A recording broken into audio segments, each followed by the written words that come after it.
In Congress, July 4, 1776.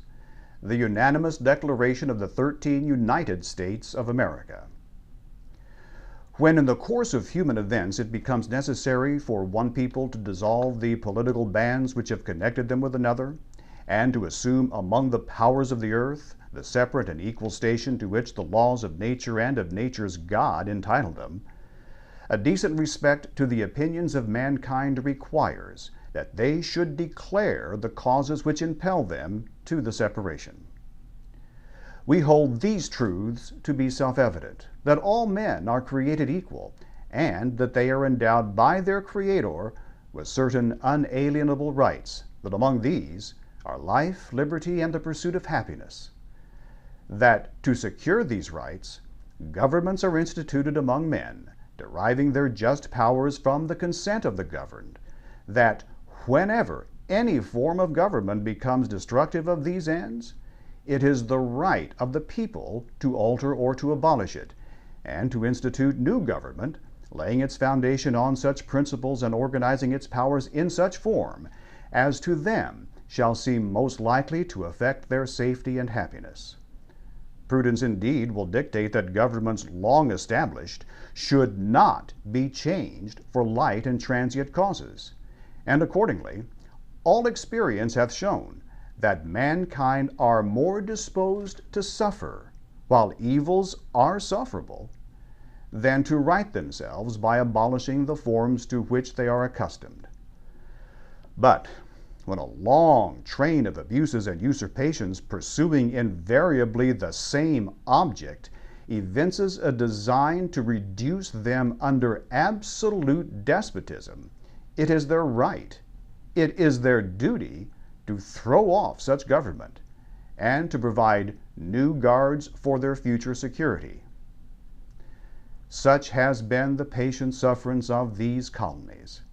and such is now the necessity which constrains them to alter their former systems of government. The history of the present King of Great Britain is a history of repeated injuries and usurpations, all having in direct object the establishment of an absolute tyranny over these states. To prove this, let facts be submitted to a candid world. He has refused his assent to laws, the most wholesome and necessary for the public good. He has forbidden his governors to pass laws of immediate and pressing importance, unless suspended in their operation till his assent should be obtained. And when so suspended, he has utterly neglected to attend to them. He has refused to pass other laws for the accommodation of large districts of people, unless those people would relinquish the right of representation in the legislature, a right inestimable to them and formidable to tyrants only. He has called together legislative bodies at places unusual, uncomfortable, and distant from the depository of their public records for the sole purpose of fatiguing them into compliance with his measures. He has dissolved representative houses repeatedly for opposing with manly firmness his invasions on the rights of the people. He has refused for a long time after such dissolutions to cause others to be elected, whereby the legislative powers incapable of annihilation have returned to the people at large for their exercise, the state remaining in the meantime exposed to all the dangers of invasion from without and convulsions within. He has endeavored to prevent the population of these states, for that purpose obstructing the laws for naturalization of foreigners, refusing to pass others to encourage their migrations hither, and raising the conditions of new appropriations of lands. He has obstructed the administration of justice by refusing his assent to laws for establishing judiciary powers. He has made judges dependent on his will alone for the tenure of their offices and the amount and payment of their salaries. He has erected a multitude of new offices and sent hither swarms of officers to harass our people and eat out their substance. He has kept among us, in times of peace, standing armies without the consent of our legislatures. He has effected to render the military independent of and superior to the civil power. He has combined with others to subject us to a jurisdiction foreign to our Constitution and unacknowledged by our laws, giving his assent to their acts of pretended legislation, for quartering large bodies of armed troops among us, for protecting them by a mock trial from punishment for any murders which they should commit on the inhabitants of these states, for cutting off our trade with all parts of the world, for imposing taxes on us without our consent, for depriving us in many cases of the benefits of trial by jury, for transporting us beyond seas to be tried for pretended offenses, for abolishing the free system of English laws in a neighboring province, establishing therein an arbitrary government, and enlarging its boundaries so as to render it at once an example and fit instrument for introducing the same absolute rule into these colonies, for taking away our charters, abolishing our most valuable laws, and altering fundamentally the forms of our governments, for suspending our own legislatures and declaring themselves invested with power to legislate for us in all cases whatsoever.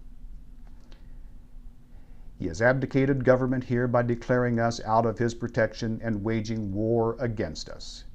He has plundered our seas, ravaged our coasts, burnt our towns, and destroyed the lives of our people. He is at this time transporting large armies of foreign mercenaries to complete the works of death, dissolution, and tyranny, already begun with circumstances of cruelty and perfidy scarcely paralleled in the most barbarous ages, and totally unworthy the head of a civilized nation. He has constrained our fellow citizens, taken captive on the high seas, to bear arms against their country, to become the executioners of their friends and brethren, or to fall themselves by their hands. He has excited domestic insurrections amongst us, and has endeavored to bring on the inhabitants of our frontiers, the merciless Indian savages, whose known rule of warfare is an undistinguished destruction of all ages, sexes, and conditions. In every stage of these oppressions, we have petitioned for redress in the most humble terms. Our repeated petitions have been answered only by repeated injury. A prince, whose character is thus marked by every act which may define a tyrant, is unfit to be the ruler of a free people.